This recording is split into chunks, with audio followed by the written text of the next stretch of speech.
Hello friends, स्वागत है आपका एक एजुकेशन में। दोस्तों, आज मैं आप लोगों के लिए संडे स्पेशल वीडियो लेकर आया हूं, जिसमें आज की सभी बड़ी खबरें जो कि शिक्षा से संबंधित हैं आपको बताई जाएंगी, जो काफ़ी महत्वपूर्ण है। तो वीडियो को बिना स्किप किए लास्ट तक देखिएगा। तो चलिए वीडियो को शुरू करते हैं। तो दोस्तों, पहला जो खबर है, सभी विशेष विद्यालयों में स्मार्ट क्लास शुरू। ठीक है दोस्तों, तो इसमें क्या कहा गया है चलिए जानते हैं दोस्तों। तो इसमें कहा गया है दिव्यांग बच्चों की शिक्षा के लिए प्रदेश भर में खोले गए 16 विशेष स्कूलों में स्मार्ट क्लासेस शुरू की गई हैं। वहां के अध्यापकों से कहा गया है कि वे अपने लेक्चर की रिकॉर्डिंग कर दिव्यांग सशक्तिकरण निदेशालय भेजें, जिससे कि अन्य बच्चों को भी इसका लाभ मिल सके। प्रदेश सरकार दिव्यांग बच्चों की शिक्षा के लिए विशेष इंतजाम कर रही है, जिससे कि वे समाज में खुद को अधिक सशक्त समझें, उन्हें प्रगति के लिए दूसरे लोगों की तरह अवसर प्राप्त हो सके। विभाग के निदेशक सत्य प्रकाश पटेल ने बताया कि इसी क्रम में सभी 16 विशेष विद्यालयों में स्मार्ट क्लास की व्यवस्था कर दी गई है।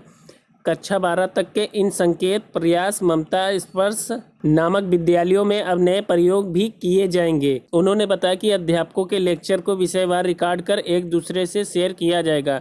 उन अध्यापकों को प्रोत्साहित भी किया जाएगा जिनका पढ़ाने का तरीका बेहतर होगा। विषयवार टॉप 10 अध्यापक चुने जाएंगे। तो दोस्तों, ये था जो कि विशेष विद्यालयों में स्मार्ट क्लास को लेकर। चलिए दूसरे न्यूज़ अपडेट पे चलते हैं दोस्तों। तो दूसरा जो न्यूज़ अपडेट है, कर्मचारी संगठन ने मंत्री को सौंपी तबादलों में गड़बड़ी की सूची। यानी जो तबादलों में गड़बड़ियां हुई थी उसकी सूची जो कि मंत्री को भेजा गया। चलिए जानते हैं इसमें क्या कहा गया है। तो इसमें बेसिक व माध्यमिक शिक्षा विभाग के समूह के संयुक्त तबादलों की गड़बड़ियों का मामला शनिवार को बेसिक शिक्षा राज्य मंत्री यानी स्वतंत्र प्रभार तक पहुँच गया है। UP educational ministerial officer association ने 236 कर्मचारियों के तबादलों में हुई गड़बड़ियों की सूची मंत्री को सौंपी है। एसोसिएशन का दावा है कि मंत्री ने मामले में अपर शिक्षा निदेशक बेसिक को प्रकरणों का तत्काल निस्तारण करने के निर्देश दिए हैं। संगठन के प्रांतीय उपाध्यक्ष राकेश कुमार त्रिपाठी व महामंत्री राजेंद्र चंद्र श्रीवास्तव के नेतृत्व में गए प्रतिनिधिमंडल ने मंत्री को बताया कि गलत तबादलों का अब तक संशोधन नहीं किया गया है। नए तैनाती स्थल पर कार्यभार ग्रहण नहीं करने वाले कर्मचारियों का वेतन रोकने की चेतावनी पर भी संगठन ने आपत्ति जताई। कहा कि जब तक विसंगतियां दूर न हो तब तक कार्यभार से मुक्त करने पर रोक लगाई जाए। साथ ही गड़बड़ी करने वालों पर कार्रवाई की मांग की। पदाधिकारियों ने कहा कि अगर समस्याओं का निदान नहीं हुआ और कर्मचारियों को प्रताड़ित किया गया तो संगठन आंदोलन करेगा। महामंत्री ने कहा कि गड़बड़ियां दुरुस्त न हुई तो 28 जुलाई को बेसिक शिक्षा निदेशालय पर धरना दिया जाएगा। तो दोस्तों, ये था शिक्षा विभाग में तबादलों को लेकर। ठीक है, चलिए दूसरे न्यूज़ अपडेट पे चलते हैं दोस्तों। तो दूसरा जो न्यूज़ अपडेट है, माध्यमिक विद्यालयों में शिक्षकों की समायोजन प्रक्रिया कल से प्रारंभ होगी। ठीक है, इसमें कहा गया है प्रदेश के राजकीय माध्यमिक विद्यालयों में छात्र संख्या के अनुपात में कार्यरत ज़्यादा शिक्षकों के अन्य विद्यालयों में समायोजन की प्रक्रिया सोमवार से शुरू होगी। शासन ने इसकी अनुमति देने के साथ ही पूरी प्रक्रिया के लिए 25 जुलाई से 16 अगस्त तक की समय सारणी जारी कर दी है। अपर शिक्षा निदेशक राजकीय यानी के गुप्ता के अनुसार 25 जुलाई को जिलेवार जिला विद्यालय निरीक्षकों द्वारा अतिरिक्त शिक्षकों को चिन्हित किया जाएगा। साथ ही जहां विषयवार छात्र संख्या के अनुपात में शिक्षकों की आवश्यकता है, उन रिक्तियों को भी चिन्हित किया जाएगा।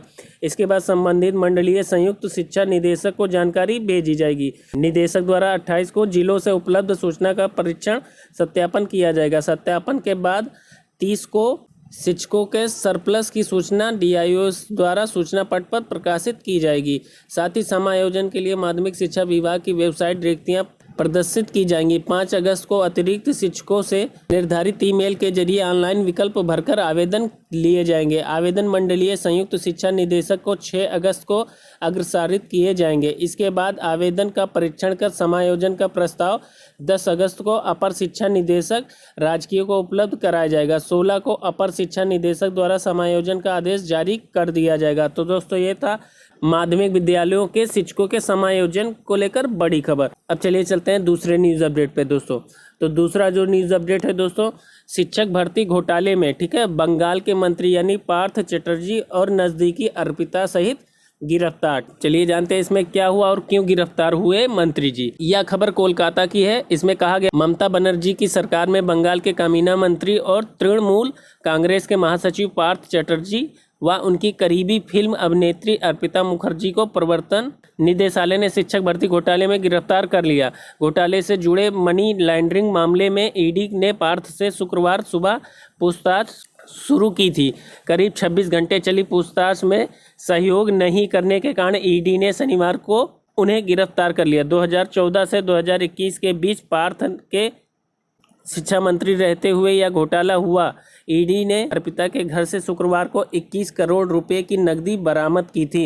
ईडी ने ईएसआई अस्पताल में पार्थ का मेडिकल कराने के बाद उन्हें बैंक साल की कोर्ट में पेश किया, जहां उन्हें 2 दिन की ईडी हिरासत में भेज दिया गया। पीएमएलए कोर्ट में शनिवार होने के कारण पेशी नहीं हो सकी। अस्पताल से बाहर आते वक्त पार्थ ने मीडिया को बताया कि उन्होंने ममता बनर्जी से संपर्क करने की कोशिश की थी, लेकिन बात नहीं हो पाई।